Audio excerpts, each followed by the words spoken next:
إلا الله فعسى أولئك أن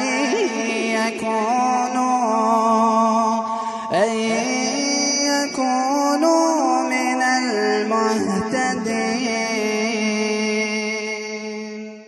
محترم حاضرین جمعہ، بزرگوں، نوجوانوں، دوستوں اور پردہ نشین ماؤں اور بہنوں، اللہ رب العالمین کا بے حد شکر اور احسان ہے کہ اللہ رب العالمین نے ہم جملہ انسانوں کو اشرف المخلوقات بنا کر اس کائنات میں مبعوث فرمایا اور ہمیں اس کائنات میں بھیج کر یوں ہی بیکار نہیں چھوڑ دیا، بلکہ اس کائنات میں بھیج کر ہمیں زندگی کا مقصد بتلاتے ہوئے اللہ فرماتا ہے وَمَا خَلَقْتُ الْجِنَّ وَالْإِنسَ إِلَّا لِيَعْبُدُونَ، ہم نے جنوں اور انسانوں کو صرف اور صرف اس لیے پیدا کیا تاکہ یہ لوگ میری بندگی کریں، یہ لوگ میری عبادت کریں۔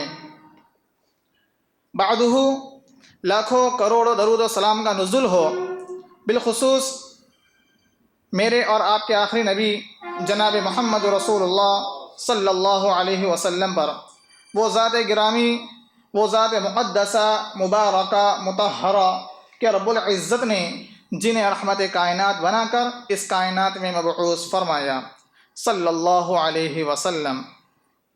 محترم حاضرین، آج کے اس جمعہ میں میرا عنوان ہے کہ حرام کام جنہیں معمولی سمجھ لیا گیا۔ محترم حاضرین، حرام اور حلال کی پہچان ہمارے لیے بہت ضروری ہے اور یہ بنیادی عمل ہے، اور اس کا علم حاصل کرنا مسلمانوں کے لیے فرض قرار دیا گیا ہے۔ حلال وہ ہے جس کے لیے انسان خود مختار ہوتا ہے، یعنی اس کے کرنے یا نہ کرنے پر کوئی پابندی نہیں ہے، اس کے لیے اجازت ہے، چاہے تو وہ کرے یا نہ کرے۔ حرام وہ ہے جس سے بچنے کی کتاب و سنت میں تاکید کی گئی ہے کہ حرام سے بچا جائے۔ اگر ایک انسان حرام کام کا مرتکب ٹھہرتا ہے تو وہ گنہگار ہے، اور اگر ایک انسان حرام کام سے بچتا ہے تو وہ آدمی ثواب کا مستحق ٹھہرتا ہے۔ میرے محترم بھائیوں، بنی اسرائیل کی تباہی کا سب سے بڑا سبب یہی تھا کہ وہ اللہ رب العالمین کی حدودوں کو توڑا کرتے تھے، شریعت کا مذاق اڑایا کرتے تھے، مختلف تعویلوں سے حلال کو حرام اور حرام کو حلال قرار دیا کرتے تھے، جس کے نتیجے میں اللہ رب العالمین نے ان کے اوپر طرح طرح کے عذابات نازل کیے، جس کی پاداش میں ذلت اور رسوائی ان کا مقدر ٹھہری۔ اور اللہ رب العالمین نے انہی کی وجہ سے اللہ رب العالمین نے انہیں سور اور بندر بنا دیا۔ میرے محترم بھائیوں، امت محمدیہ صلی اللہ علیہ وسلم کو یہود و نصارہ کی اس بری خصلت سے باز رہنے کے لیے اللہ رب العالمین نے قرآن و حدیث میں جا بجا مسلمانوں کو آگاہ کیا ہے، لیکن مسلمانوں کی اکثریت پھر وہی یہود و نصارہ کی روش پر چلتی نظر آ رہی ہے۔ میرے محترم بھائیوں، اسی طرح حلال اور حرام کے درمیان کچھ مشتبہ چیزیں ہیں، یعنی فلاں چیز حلال ہے یا حرام، اس کے بارے میں کوئی قطعی فیصلہ نہ کیا گیا ہو کہ یہ حلال ہے یا حرام، ان سے بچنے میں ہی ہماری خیر ہے۔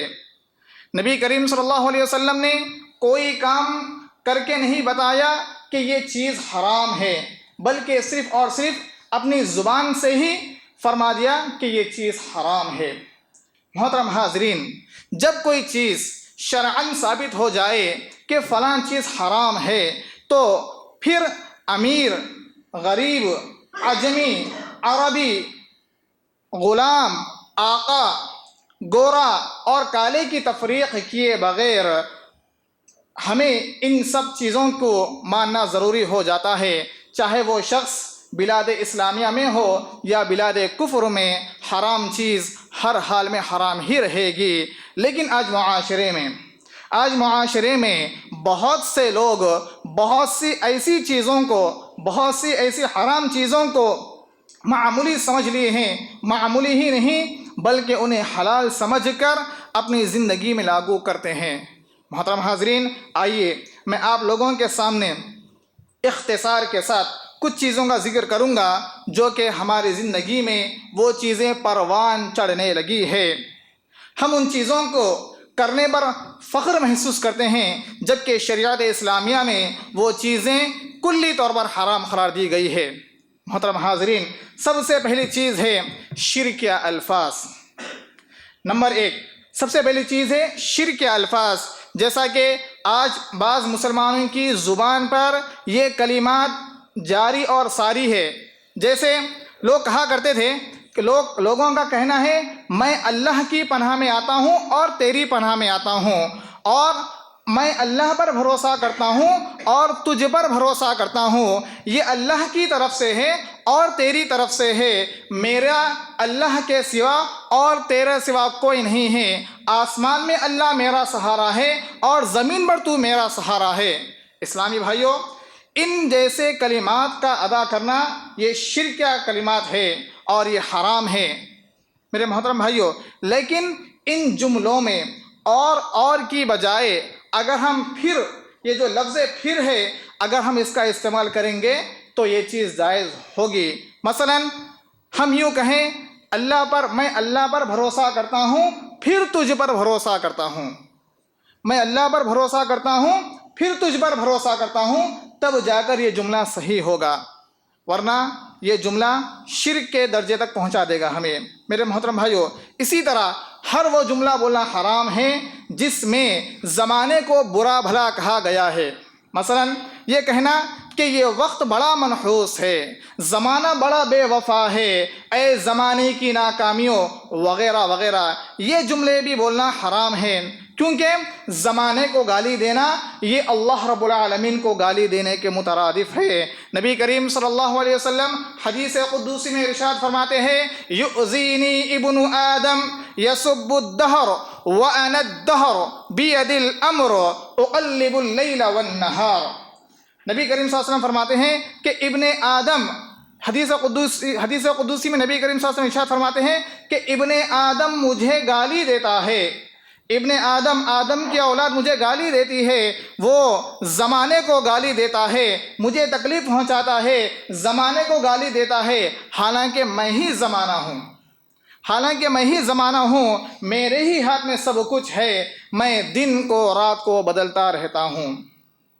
محترم حاضرین، اسی طرح ایک اور چیز جو کہ شریعت اسلامیہ میں حرام ہے، آج مسلمانوں کی اکثریت اس چیز کو حلال سمجھ کر، اس چیز کو معمولی سمجھ کر اپنی زندگی میں لاگو کر رہی ہے، وہ ہے موسیقی کا سننا، گانا سننا۔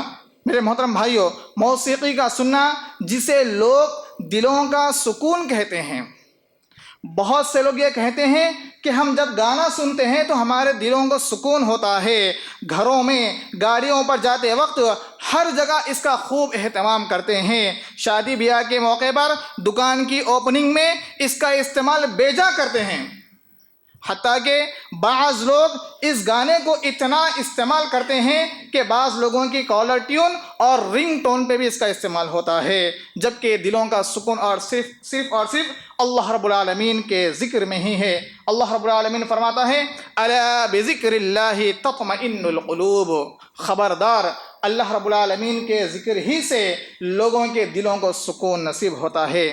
میرے محترم بھائیوں، گانا سننا یہ حرام عمل ہے، یہ حرام کام ہے اور برا عمل ہے، اس کی وجہ سے دل بیمار ہو جاتے ہیں اور سخت ہو جاتے ہیں، اللہ کے ذکر اور نمازوں سے دور ہو جاتے ہیں۔ میرے محترم بھائیوں، اکثر اہل علم قرآن کی اس آیت وَمِنَ النَّاسِ مَن يَشْتَرِي لَهْوَ الْحَدِيثِ سے مراد کچھ لوگوں نے فضول اور بیکار چیزوں کو خرید لیا ہے، اس سے مراد موسیقی لی ہے، گانا سننا مراد لیا ہے۔ عبداللہ بن مسعود رضی اللہ عنہ قسم اٹھا کر کہتے تھے کہ لہو الحدیث سے مراد گانا ہے۔ محترم حاضرین، اگر گانے کے ساتھ، گیت کے ساتھ طبلہ اور سر جیسے آلات بھی ہوں، اس کے ساتھ جڑے ہوں، تو اس کی حرمت اور زیادہ خطرناک ہو جاتی ہے۔ نبی کریم صلی اللہ علیہ وسلم فرماتے ہیں لَيَكُونَنَّ مِنْ أُمَّتِي أَقْوَامٌ يَسْتَحِلُّونَ الْحَرَّ وَالْحَرِيرَ وَالْخَمْرَ وَالْمَعَازِفَ۔ اللہ کے بندو، اللہ کے رسول صلی اللہ علیہ وسلم فرماتے ہیں کہ میری امت میں ایسے لوگ آئیں گے، میری امت میں ایسے لوگ آئیں گے جو زنا، ریشم، شراب اور موسیقی جیسے آلات کو حلال سمجھیں گے۔ آج آپ دیکھیں، آپ اپنے معاشرے کا حال دیکھیں، اپنے خاندان قبیلے کا حال دیکھیں، آپ ہر چیز میں گانے کو ترجیح دی جاتی ہے۔ شادی بیاہ کے موقع پر گھر میں جو دعوتیں ہوتی ہے اس میں ہر چیز میں ہم گانے کا استعمال کرتے ہیں۔ بڑے سے لے کر چھوٹے تک ہر کوئی ٹی وی کے سامنے بیٹھ کر مسکرا رہا ہوتا ہے، بڑے بیٹھے ہوئے ہوتے ہیں، چھوٹے بچے ان کے سامنے گانا کرتے ہیں۔ اللہ اکبر۔ میرے محترم بھائیو، موسیقی کے حرمت کے سلسلے میں بہت سارے علماء کے بہت سارے اقوال ہیں۔ ابو بکر صدیق رضی اللہ عنہ کہتے ہیں کہ گانا بجانا اور سر یہ شیطان کا ساز ہے، شیطان کا کام ہے۔ اور اسی طریقے سے امام مالک بن انس رحمہ اللہ کہتے ہیں گانے کا کام غلط قسم کے لوگ ہی کرتے ہیں۔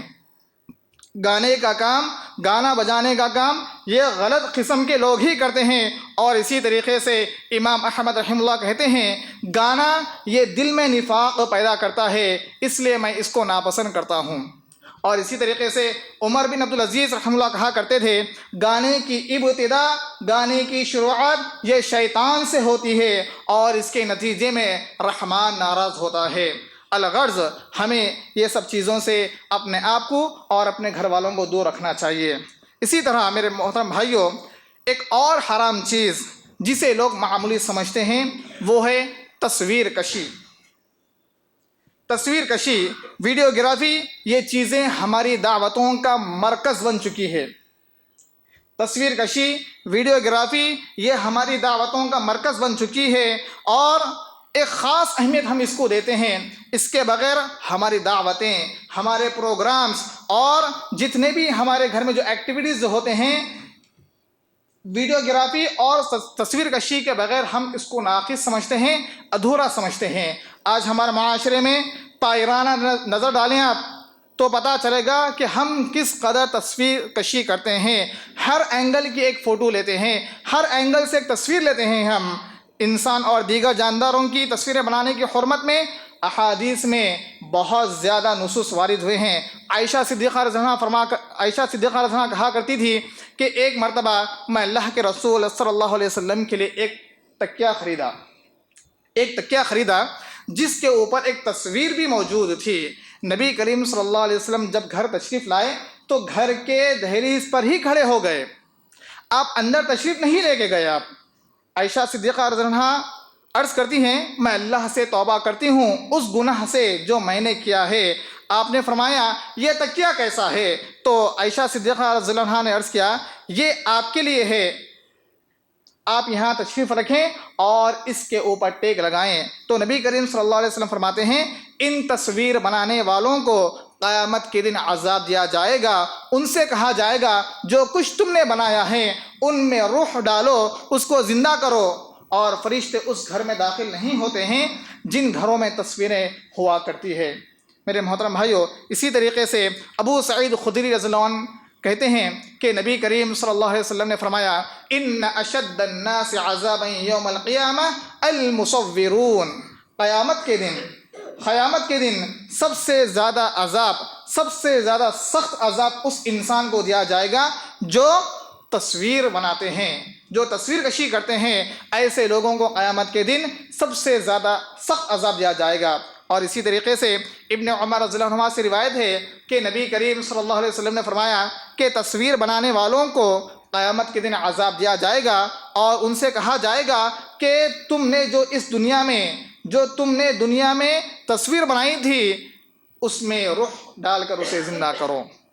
میرے محترم بھائیوں، اسی طرح ایک اور حرام چیز جسے لوگ معمولی سمجھ کر ادا کر رہے ہیں وہ ہے داڑھی کا مونڈنا. داڑھی کا مونڈنا مکمل ریموو کر دینا. اللہ کے رسول صلی اللہ علیہ وسلم فرماتے ہیں کہ داڑھی کا مونڈنا یہ حرام کام ہے اور نبی کریم صلی اللہ علیہ وسلم کی نافرمانی ہے. آپ صلی اللہ علیہ وسلم نے فرمایا اعفوا اللحى واحفوا الشوارب کہ داڑھیوں کو بڑھاؤ اور اپنے مونچھوں کو کتراؤ. محترم حاضرین، داڑھی یہ اللہ کی رحمت، رسول کی سنت، مومن کی زینت، مرد کی شان، مرد اور عورت کے درمیان فرق کرنے والی چیز ہے. محترم حضرات، نبی کریم صلی اللہ علیہ وسلم کی 13 سالہ مکی زندگی اور 10 سالہ مدنی زندگی کی تاریخ کا اگر آپ مطالعہ کریں گے تو نبی کریم صلی اللہ علیہ وسلم کی داڑھی اتنی بڑی اور اتنی گھنی تھی کہ آپ کے سینے وارہ کو ڈھانک لیتی تھی. آج کے نوجوانوں کی اکثریت اس داڑھی جیسی عظیم نعمت کے اس داڑھی جیسی عظیم نعمت کی سنت کی مخالفت کر رہی ہے. یہود و نصارہ کی نقش قدم پر چل رہی ہے.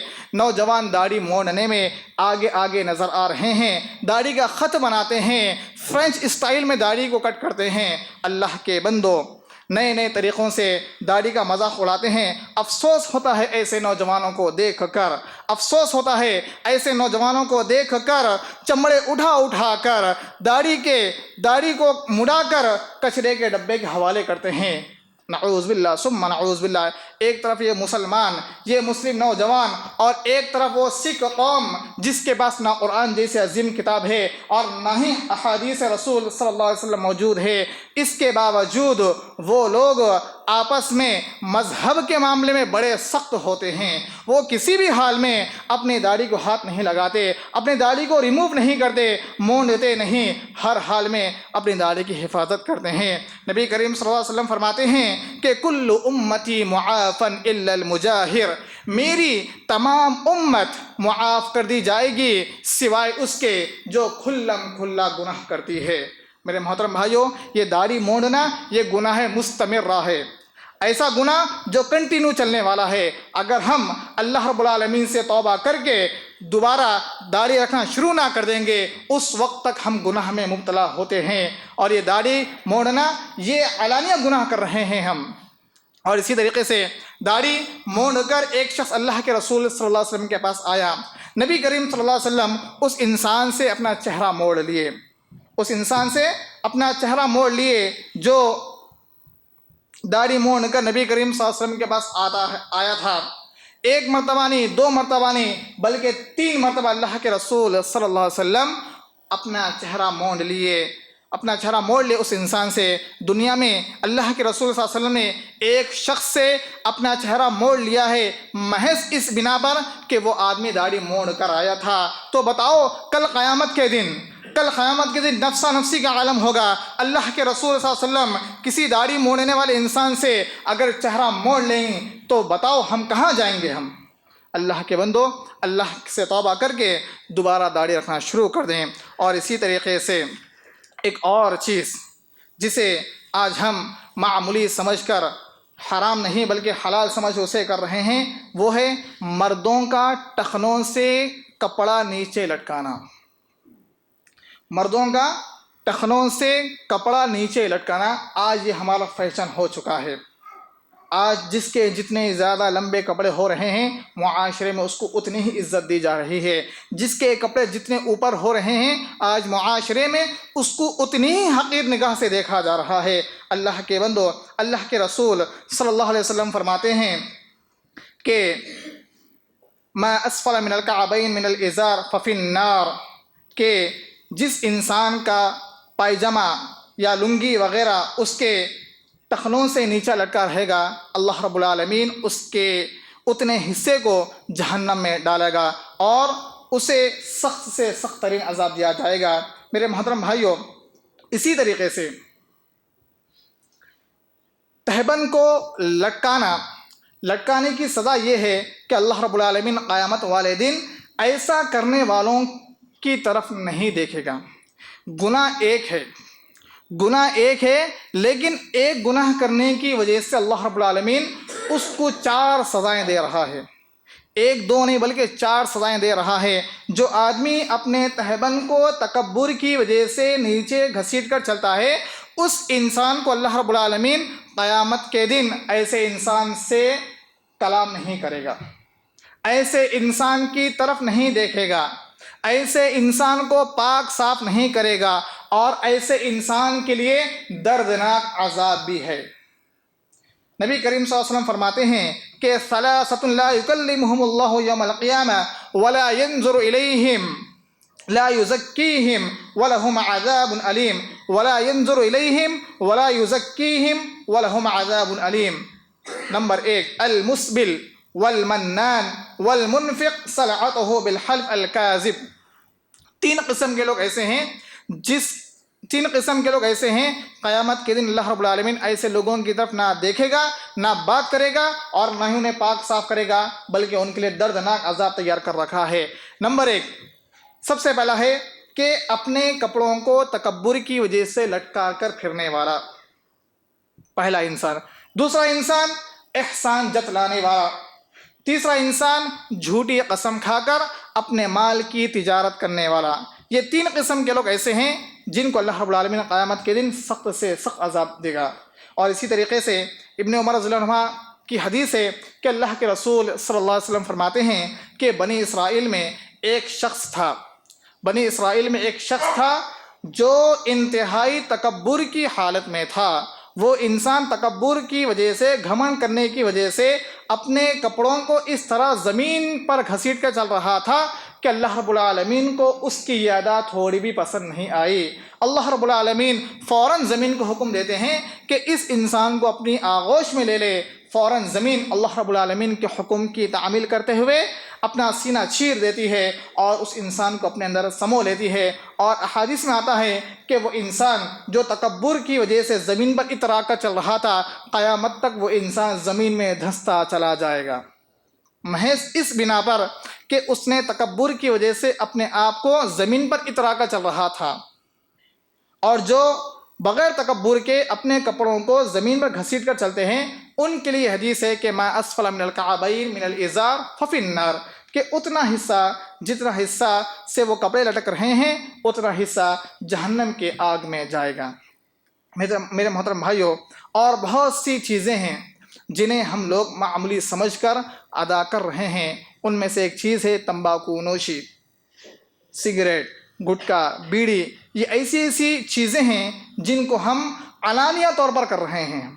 نبی کریم صلی اللہ علیہ وسلم فرماتے ہیں کہ مسجد میں کچا لہسن اور کچی پیاز کھا کر مسجد میں نہ آئیں، اس لیے کہ اس کی بو سے فرشتوں کو کراہت ہوتی ہے۔ دیکھیے کہ پیاز، کچی پیاز اور کچا لہسن، جبکہ یہ چیزیں حلال ہے، ہم اس کو اپنے کھانے پینے کی چیزوں میں استعمال کرتے ہیں۔